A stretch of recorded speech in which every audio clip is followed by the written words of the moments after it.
Hello, my name is Carina, and in this podcast, Break Fear, Find Freedom, I have conversations with people just like you who have broken their fear and found their freedom, whatever that may be. And shows you how to do the same. So sit back, relax, grab your coffee or your running shoes, whatever makes you happy, and let the fun begin. Oh, by the way, come take my hand and let's go. The door's opening now. Hello, everybody. Today I've got an awesome guest, Joe Christadore. And Joe helps you optimize your health. So sit back, grab your coffee, and listen to this. This is going to be a very, very fun episode. Hey, Joe, how are you doing today? Good. How are you? I'm good, thank you. So, Joe, what exactly do? You optimize people's health, but so many people do that. So what makes you different? So this is actually something that is quite amazing. It's actually a breakthrough in science. It actually utilizes what you already have in your body, and it helps basically with communication between cells. So it's so fundamental to everybody's health that if you didn't have this in your body, you would actually die in 30 minutes. That's how fundamental it is. So it's kind of something where um, I've been using for about 7 years, and I've seen some amazing results on myself and others as well. So just like to get the word out, and everybody's looking for ways to improve their health, and most people, there's a group of people out there, and I'm one of them. I believe that the body has amazing ability to heal itself, Mm. and without drugs or pills or anything else. So that's what I look for people with similar thoughts, and always trying to get that something special back that they had when they were young. Oh, that's pretty cool. So let's go back to, so how does it work? Because I mean, there's so many people who are saying, oh, we do this. So if you take a cold shower, you can, I mean, we know that you can improve your health. So what exactly is it that you've got that's so special that, I mean, that's what we all want, right? We want this beautiful health so we can have intense energy and just be so productive and still have a brilliant life. So, So I like to equate it to a road, right? So you've got these pathways in your body that turn on certain different things in your body. One of the things, there's five main things that it's been shown to optimize the pathways genetically. Um, One of them is like gut health, right? It helps your body signal the message between the gut and your immune system, your body, to mm-hmm. perform. It also helps with inflammatory response as well. Turns on that pathway. So inflammation is a natural process of the immune system. There's two basic types. There's the innate one you're born with, and then there's the adaptive. Um, and as we know, what's going on in the world right now, the adaptive one is being overwhelmed in a lot of cases, and it's not balanced. It's one of the things that this helps with as well. So just as it's literally just it increases that road pathway to allow the message, the cars, right through. So it basically it's the making the car efficient on the road. Is the simplest terms I can describe it. Oh, that's pretty cool. That's really awesome. That sounds exciting. It So, is very exciting. so obviously, once you get to your destination, or your products get to the cells, what do you do? What happens? So anything that's your body's always trying to get into balance, right? And this helps your body function. Anything that's damaged in your body at the cellular level, um, it's mimicking what your cells are producing. Your body, like I said before, your body produces already, but you just produce less of it. So it's making your body heal faster. It helps the systems work as optimal as they can, of course, up to a point. If it's completely damaged, I've also seen situations where it's helped recover certain long-term ailments, Oh, um, and systems that aren't functioning. I don't want to say ailments, but um, it's amazing the breadth um, of what this works on, and luckily the story, uh, the company was actually going to be sold to a pharmaceutical company, and they realized that it they didn't want to pigeonhole it mm, mm. into a single disorder or disease, and luckily didn't go that route. And it's able to work on a lot of different things because again, your body is always trying to get back to balance, Mm. and this helps that balance. So obviously, is it a whole lot of organic, homeopathic? What exactly It's is it? it's two ingredients, so it's exactly what your cells do. It's salt and water based, so there's no toxicity at all whatsoever. They actually did a study on lab rats, and they tried to, because everything has to have, it's called an LD50, which I didn't realize there was such a thing. Pharmaceutical companies, what that stands for is lethal dose 50. So 50% of the population it would kill. So they have to know what how they figure out dosage. That's one of the reasons they Oh, do that. wow. So like even like cough drops, there can be a lethal dose of that if you take enough of it, right? Mm, mm, mm. Um, Even water actually has a lethal dose, to a point, which is a Wow. lot of people don't realize. This doesn't, because your body, it's literally mimicking what your body does. It takes the same four ingredients, actually salt. Sorry, the four molecules. It's salt and water based. Mm, mm. So your cells are doing that, and when it creates energy at the basic level, the byproduct is this, and the byproduct is again just the communication between cells. So it's it's the fact that there's no toxicity and your body knows what to do with it is mind-boggling in and of itself. Mm, mm. Um, and the fact that it's stable is another thing that they can do that. And so it's pretty neat technology, and the technology's been around for about 20 years. Most people, I think, you're just starting to see some research in the redox space, um, and I think we're going to see more of it as the technology becomes uh, more mature to be able to study this, because it's so quick. Mm. So Okay. So now tell me, how did you come into this? Or, well, okay, tell me how you came into this. How did you just discover this? I had met somebody at actually a Natural Living Expo, um, and she kind of described a little bit about what this does. And I was, at the time, I was preparing. I just was in the middle of running a marathon, preparing for a marathon, and person that told me how it was helping with recovery. Mm, That was mm, my original reason why I was interested in it. Um, and the first time I took it, while I was on it, there's the wall that you get, you hit at about 20 miles or so in a 26.2 mile race, which means your body's pretty much just depleted of energy. And mm, mm, mm, I was able to run through the entire race, on this, and mm, and then the recovery was even more impressive. Um, Normally, I had run two marathons before that. mm. Normally, the recovery time is anywhere from 2 to 4 weeks, depending on what my training was. And I was able to run 5 miles 4 days after the marathon, like a training run. And it was, you can't placebo effect something like that, because your body needs the ability to recover.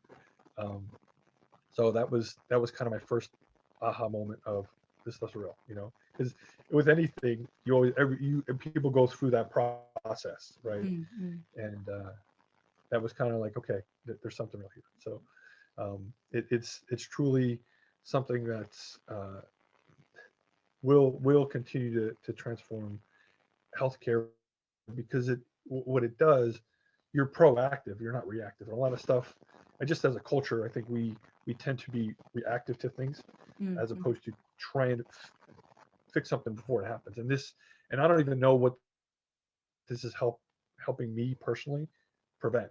because my body's being able to do it naturally. Mm, So mm. that's my introductory story there. Ah, that's pretty cool. So, what about, have you got with clients? Have you got some success stories to tell us besides your own, which is impressive on its own? Yeah, I think the one that sticks in my head was there was a I'm really cautious because I don't want to talk about anything from a disease perspective. So if I do, that's not my intent. It's not meant to cure any disease or anything else. I Yeah, just want yeah. to throw that out there. You're not Um, a as a practitioner. disclaimer, yes. um, but so one of the stories was there was two kids. Actually, one was having her body would freeze up, right, and she wouldn't be able to move. Oh, And this had to do with what was going on in her brain.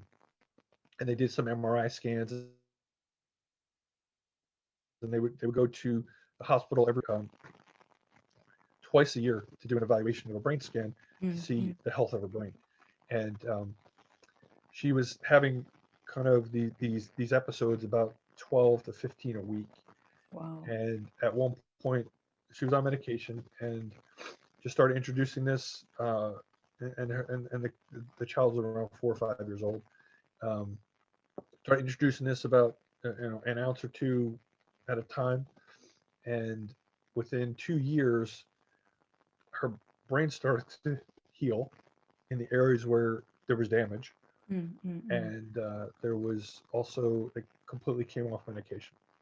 So Wow. now, kids, she's very communicative, she's very outgoing, and there's no sign of what was going on in the past, as an example.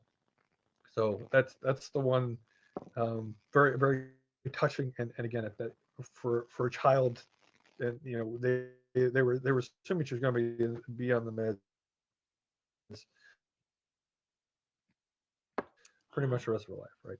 Total story there of how it can work, and interestingly enough, it actually works. The molecules are small enough to go through the blood brain barrier in the brain, and that's why it it was speculated that that's why it was also it also helped with that too. Mm, mm. That's impressive. And it's exciting because that's life changing, right? Yes, yes, and that's really the, the satisfaction I get from it is just to see like it it still amazes me the stories I hear still, Mm, and mm. I'm getting chills right now just thinking about being able to help her and down the road and whatever her life brings her to. So Yes. Yeah. If you can help one person at a time, right? And yeah, then it just spreads. It's very cool. yeah.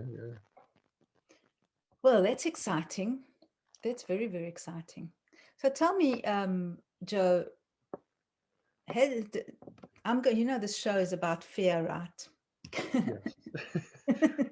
And I gotta tell you, I was a little nervous coming on, but you've made it very easy to get over that little fear I had just from when I was breathing heavily right before we got started. That was kind of just trying to stay in tune with my feelings. So I know. thank you for bringing me on.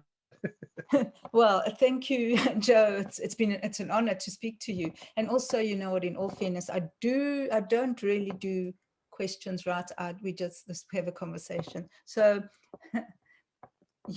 this is all natural, listeners. There's no preconceived questions here. So Joe's just thrown in the deep end. So thank you, Joe, for that. Okay, thank you. Thanks for the qualifier too. So now we'll just go back back a bit about fear, and I'm just wondering if when you were running marathons, you were saying, and I'm wondering if this product that you're using had an impact or changed your feelings about fear, or if at any point you had fear and you got through it. So actually, it's funny you ask. I was I knew the topic, and I was just kind of going through some of my stories in my head. I actually did a video of I was also in the military, and part of this product kind of makes me go back and kind of evaluate my own personal life, right? Um, and when I was in the military, there's a school I went to. It's called Ranger School, and it's in Fort Benning, Georgia. Um, and they have different obstacle courses, and interestingly enough, I've never been scared of heights. Mm. And there's an obstacle. It's 2 to 3 stories above the water, and you have to walk across a telephone pole. Now, in the middle of the telephone pole, there's 3 steps. So it's one step up, and then actually 2 steps total, and then you have to go back on the other side. So it looks like almost like a pedestal, Oh, yes, yes, yes. um, and you have to walk across it. And I got in this again. I just kept repeating it in my head. You're gonna fall off. You're gonna fall. You can't fall off. I just was having this conversation, Mm, and mm, I mm. got to the middle, and I literally froze. I couldn't move. I felt like I was in concrete, Wow. and I just completely fear just completely took over. I couldn't move. I couldn't move a muscle, and I've got the ranger instructor is the people running the program yelling at me from the bottom. You better move, Ranger. You better get over that thing. And I'm like, in my head, I'm like, I can't, I couldn't. And it was one of the first times in my life I could remember like, what is going on? Like it wasn't even my body, it wasn't even me. And I I I took a step. I don't know how. I just they said you have to get over. Like you can't go backwards. So I very gingerly drug my foot up, and it weighed a ton.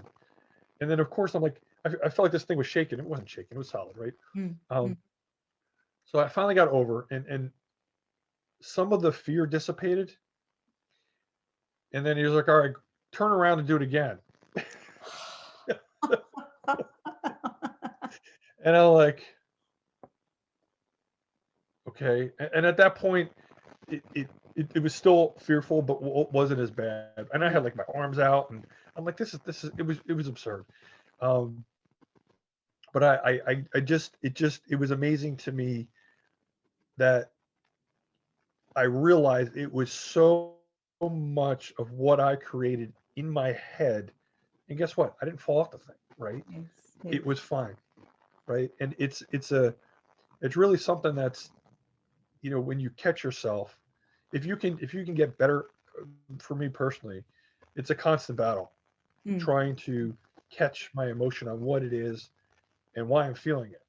Um, and it's just, that's an example that I draw on a lot, probably without even realizing it. Um, and I don't know what your experience has been with fear, but that I would I'd probably imagine the more people you talk to, um, it'd be interesting to see what if there is a pattern that does come up from fear, mm, mm. because it's always there. It's there if you let it be there, and it's different for everybody, right? Yes, yes.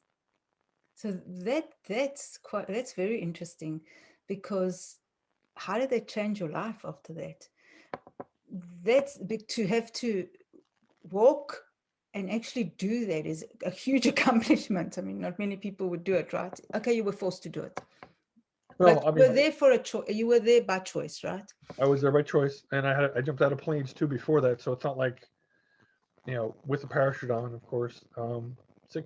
5 times at that point. So that wasn't anything that was, like I said, I wasn't scared of heights. So, um, I bungee jumped before that, so it wasn't a fear of height thing. It would just, it was interesting that I believe it was presented to me on purpose there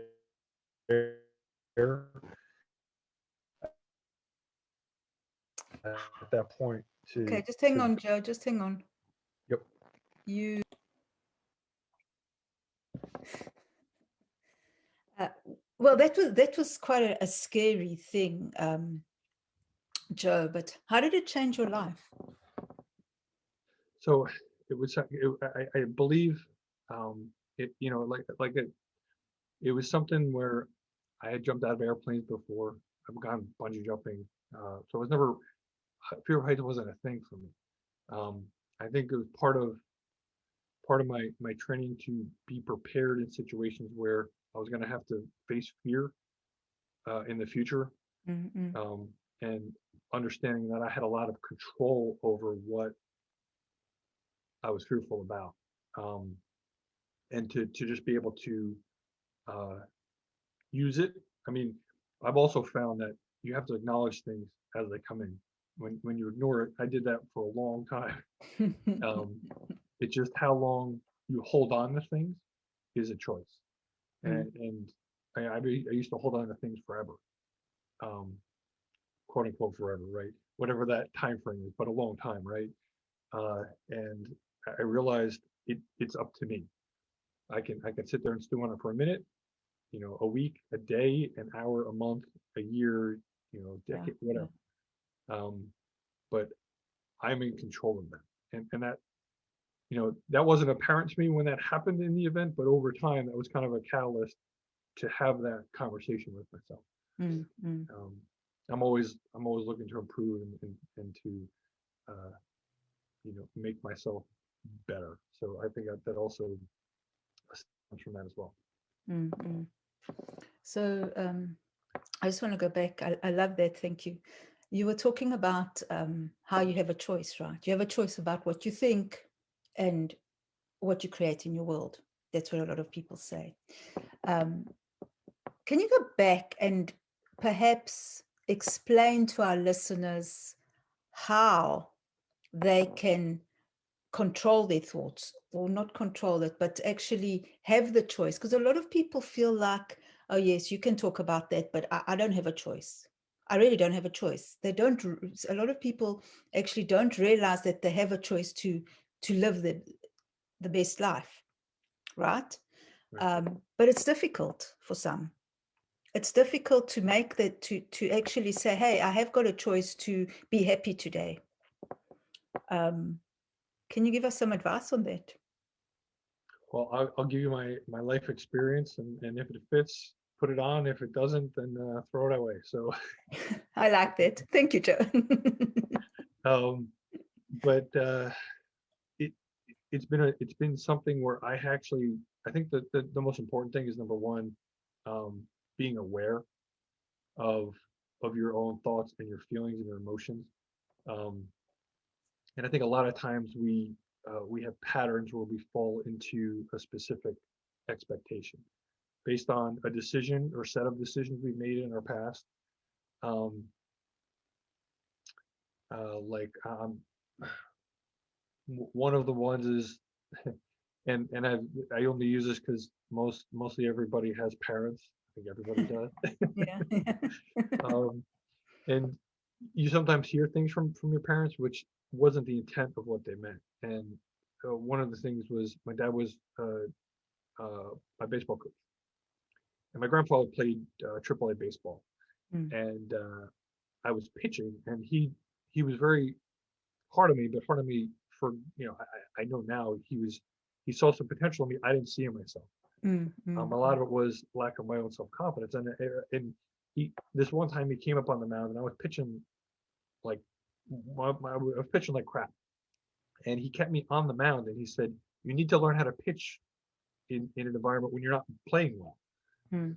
And I translated that into whatever I do is never good enough for my dad. That was the decision I made. So that carried me on, and that reflected in a lot of things that I had done, in the future. That would doesn't matter what I do, it's not good enough for my dad. Mm, mm, mm. And then I actually didn't pursue anything with pitching or baseball. And I look back now, one thing I wish I would have done. So from a choice perspective, um, it's you have to be aware that that's going on.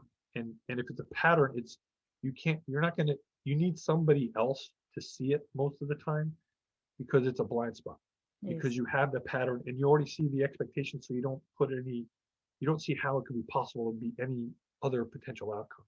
Mm, mm. Um, I also like to think of decisions as or choices as kind of like a right angle, right? If you're the point, anything in that right angle, there's a possibility of any outcome.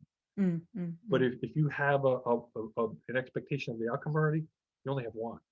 But there's an infinite amount of choices in that 90 degrees. Yes, yes. And once you start, you know, putting putting it out there on what are the potential outcomes, you start seeing them, and a lot of times you can only control what you can control, but Yes.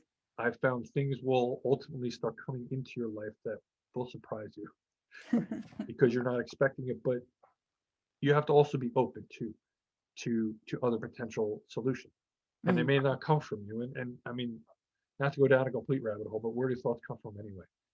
I don't, that's a whole different conversation that's interesting to me yes. on thoughts in general, right? Yes.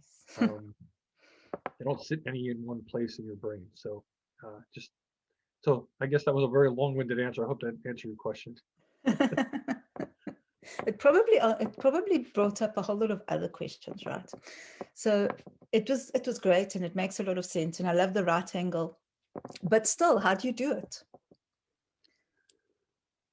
So how do I make a choice? Was that the question?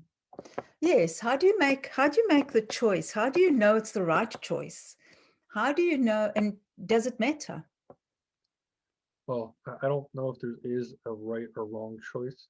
Um, uh, but me just being able to say that took a long time to get to that statement Mm, for me mm, mm, mm. because a lot of we a lot of times it's easier to see things in clear yes or no is right or wrong. I mean, you hear it all the time in the news. Um, I actually don't listen to the news often. Um, I get my news from other people. And people, my dad actually yelled at me, goes, "How could you do that?" I said, "I I I like to form my own opinions, but again, you Yes. still need some kind of points to draw from." Mm, mm. Um, but with decisions, the root word of decide is to cut off all options, right? Which is Yeah, interesting. yeah. Um, so it, it I think it's coupled with having clear goals, and I'm realizing that the whole right angle thing that I Mm, talked mm. about before, when you're focusing your energy on a specific goal, you start to align things in the Yeah. universe that because it's energetic, it Mm, mm. you start steering it down a path that you increase the probability of it happening. Not to say it's going to happen or even the way that you expect it, but you increase the outcome. Um, Mm, mm. and I don't. And to your point, I don't think every choice will eventually create a the desired outcome.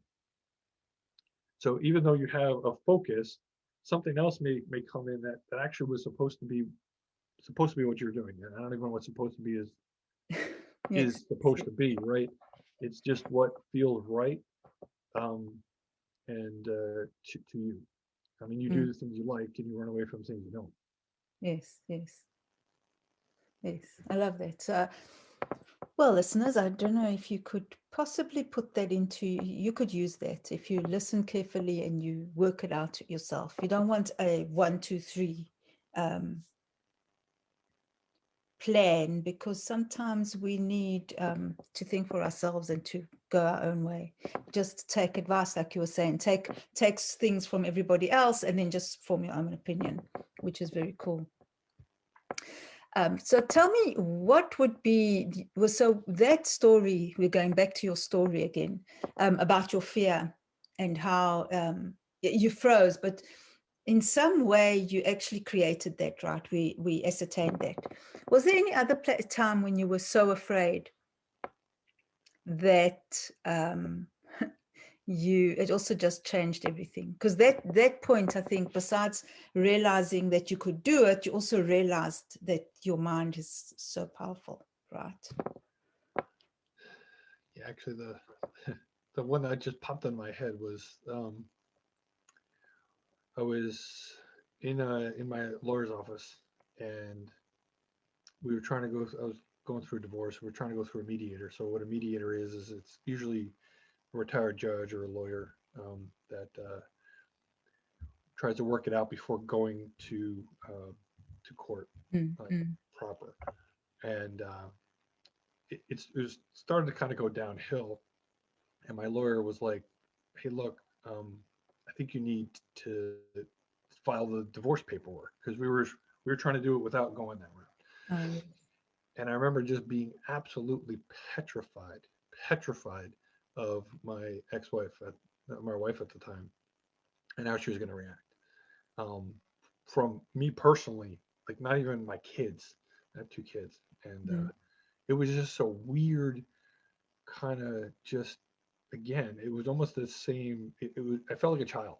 I really mm, did, mm, and um, I don't know whether that had to do with like I used to call it the Grand Inquisition with my parents. Whenever I got into trouble, I felt like we would sit at the kitchen table and I would just get, I felt like I was on trial. Maybe that's where that came from. As I'm speaking it, I think it's the first time I'm playing through it in that way. mm, mm, Um, mm, but it petrified me and just, and it was weird because I remember as I'm sitting here playing it back in my mind, I remember feeling a relief, even though as soon as I said it to my lawyer, and the fact that my lawyer was there as opposed to like saying it directly to my ex-wife was also a huge um, relief for me too. That I didn't have to do it, mm. Wow. um, like almost offloading that burden onto somebody else because I couldn't deal with it, you know. And maybe it was also had to do with I never thought about, and in my mind I would have never get divorced too, and just personally. Mm, And I always thinking I could work it out. And at some point, I think there's a limit people have in different areas, and I think that was my limit. I'm like, I just can't do it anymore. mm, mm, mm. So how did that change your life? Besides the divorce, the actual No, experience. yeah, yeah. That's another one where I don't think I really have I mentioned it, but it's that feeling of helplessness as an adult. Um, that I realize I have the power to, and you're strong in different ways which you don't realize, right? Mm, mm, And at that time, I couldn't, going back to choices. I couldn't see what my life was going to be like without kids and being married, right? mm, Um, mm, and it wasn't, I just, I don't think that's what she wanted. I don't think that's I wanted. But honestly, looking back on it now, um, she's healthier. I'm healthier. I hope the kids are healthier. I don't know. They're in that weird teenage years, so teenage years are just a throwaway as a as a parent. But no, I say that tongue in cheek. Um, they're doing their own discovery of the world. So to me, it's as long as you know that the kids, as long as the kids know that I'm there for them, regardless of what's going on. mm, Um, mm, whether they're talking to me or not, or whether they're just looking for money or not, or whatever. I'm sure people that are parents out there know what I'm talking about who have teenagers. So, um, and just going back on my own life, it's teenagers are a little bit awkward. A lot of people say that. I just uh, I remember thinking I could make a decision to save my life. To go back to that topic again, um, my brain wasn't. It was like Swiss cheese. It's like if I felt any decision I made um, wasn't the right quote unquote right one at the time, or it didn't make mm, the most mm, sense. It wasn't the most mm. efficient. Um, but it's funny how this whole conversation is circular because uh, we're revisiting a lot of stuff in my head. So um, It's yeah, true. just being aware of what that I do have the power to um, fight through things that are going to be difficult, right? Mm, And there is always greener or different ways to looking at it. And it's interesting every time you look at a situation backwards, you look at it with different glasses on anyway, mm, mm. because you're in a different perspective or you have a different purpose for different energy level is probably a good way to say it Yes, as yes. you're looking back on it. So would you say in retrospect that could have been a blessing, that that intense fear that you had at that time turned out to be a blessing in your Yeah, life? yeah. It's funny. I just started listening to The Art of War. I don't know if you had a chance to read that, but it talks about resistance, and the things that you resist are the things you have to break through. Yes. Um, and that's an interesting concept because he goes in and he says, are you if you're asking people if you're a writer, if you're asking people if you're an artist, if you're asking people if you're an entrepreneur, then chances are you are, because people who care about it and have a love for it wouldn't ask, because Yeah. the things that are what you really want, it's not going to come easily. It can, but there's going to have to be some work. And Mm, and I mm, think mm, that's what I'm realizing. I've quit a lot of things that I probably should have kept going, and the the struggle is I think a test to see if the universe will give you what you're asking for. mm, And there's certain things that we're born with natively that you need to capitalize on the things you do well, mm, and mm, you'll know when you're doing it right because it'll feel right. mm, And mm, and going back to the right or wrong thing, um, it's just a basic feeling that does it feel right for me to be doing, mm. whether it's resistance or not, right? Whether it's a blessing in disguise or not, but does it feel right? Even though it's painful, because pain is if you think of physical pain, that's a way for your body to indicate there's something wrong or Mm, something not working properly. That's probably a better way. mhm. Um, so what is that pain? Emotional pain, right? Um, Probably the same thing, or maybe it is something you need to do to work through. Mm, Um, you know, the so I don't hope I answered that question again. I feel like I'm mm. circling, but That's a whole different conversation. I think we will have to have another conversation. So, out of all this, Joe,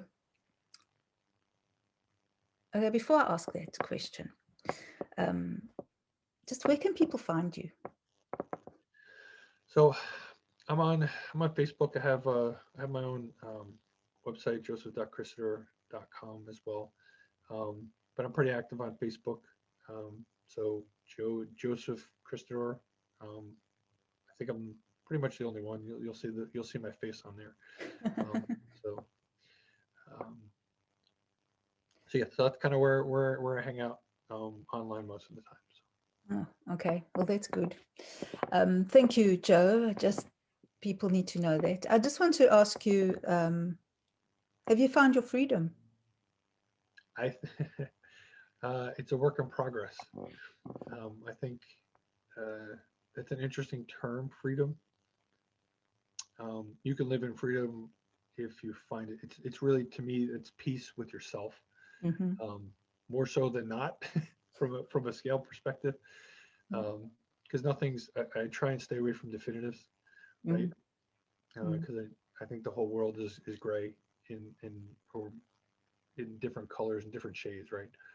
Um, Very few things are universal. There are some universal laws, but you know they can always be debunked at some point in time. So, um, and I think a lot of the stuff that we've already done from a freedom perspective has probably already been written about. Nothing, Probably. human beings don't change that much over time. No, Um, so, no. but So, work in progress is my answer. okay, work in progress. So, what is freedom to you then? In a What is piece, what? freedom. What does freedom mean to you? What is freedom for Joe? Joe Christadore. What does it mean to Joe Christadore for you? I think it's the living in your truth, which whatever that resonates with in whatever you're doing, not second guessing what you're saying, not worried about other people's outcomes, knowing what I'm doing um, can help. Just just me being me and my best me Mm, can help people, and I've had a just been ingrained in me that I want to help people. It's just from when I was very little. Mm, So mm, the mm. freedom to do that on a large scale, I think is really where my freedom would be. Because if when I'm at that point, I'm just there, um, sending out my energy, my good light. Of course, they can't all be good days, good moments, good seconds. Going back to how long you choose to have a bad day, right? If I'm having Mm, a bad mm, day, mm, well, I'm mm. having a bad second. All right, it's over. It True. could be that simple. Going back to choices and decisions. Okay, I love that. Okay, Joe, Joe, I've just got one more question, but I want to speak to you. Know that we're running a contest. So, listeners, remember we're running a contest, and Joe has been so generous to offer a prize. What are you going to offer our listeners, Joe, to the person who wins this awesome competition? So you'll get a sample of the product that I had talked about before. It's a gel. You can try it, and see what, if any, results you get. I'd love to hear from you, and we'll send it out once we get the winner. And appreciate working with Karina on this one, and excited to see who wins. It's very exciting because your product sounds phenomenal. So it's always fun to try something out and experiment, right? Because it's really great to hear good stories and good results out there. But at the end of the day, it depends on you. It depends how it reacts with you. And that's the best story of all. One more thing, Joe, just tell our listeners where they can find you again, please. Sure. So joseph.christadore.com or on Facebook, Joe Christadore. Just look me up and just mention you heard me on the podcast, and we can go from there. Okay, thank you so much. Now, before we go, what change do you want to be in the world? I want to be an example to live my best self and share that with others to have them live their best self. I love that. But I'm going to ask you one more question. What does that mean?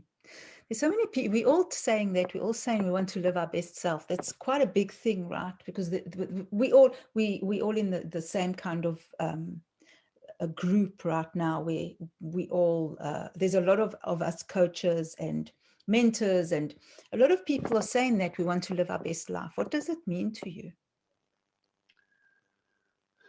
Living a life without excuses to yourself mostly, Mhm. because if you're not making excuses to yourself, not excuses, but excuses or exceptions, or you're not compromising what you think is should be coming out of your mouth. Like instead of just monitoring, and it's interesting as we've been talking. I've been just talking, right? And I like the fact that we're just sitting here having a conversation, Mm.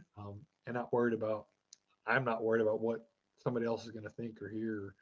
Um, it'll resonate with whoever it needs to resonate with. So it's a fair question, on what the best self is, and you made me want to kind of spend some time thinking through that, because I don't think I have it fully clear in my head. So thank you for the question. I know. I just threw it at you. I'm sorry. No, it's it's, great. it's something that, yes, that just we have to think about. Yeah. Well, that was awesome. Thank you. Thank you. And okay, I know I said one more question, but I'm just thinking, um, what would you like to, what advice would you give our listeners? Um,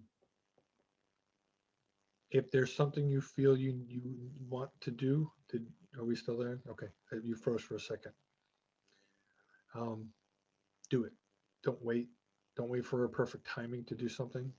Get out, execute, make mistakes, um, and then we improve over time. And I think the group we're in, that's probably been one of the biggest takeaways for me is incremental changes. You're going to suck at whatever you do the first time. Do it anyway, because over time and the consistency builds your ability to improve whatever you're doing. And again, if it's something that you keep asking yourself often, do it. Oh, I love that. Thank you. That's really a brilliant note to end this. Thank you so much, Joe. This has been an honor. I've really enjoyed this conversation. And I think we'll have to have another conversation because there's a lot of questions that need to be answered still, right? And some more questions that will just generate along the way. So thank you so much, Joe. This has been an honor. I've really enjoyed it, and we'll chat soon. Thanks, everyone. Bye. Yep. See you Bye. soon. Bye. Bye. Thank you for listening, and thank you for listening right to the end. Now, if you want to know more about breaking fear and if it's keeping you stuck, check out the quiz. The details are below. Subscribe so you can hear some more of this delicious conversations. And then watch out for my book, The Clank of Chains, which is coming out very soon. Thank you again for being here, and we will see you next time. Bye.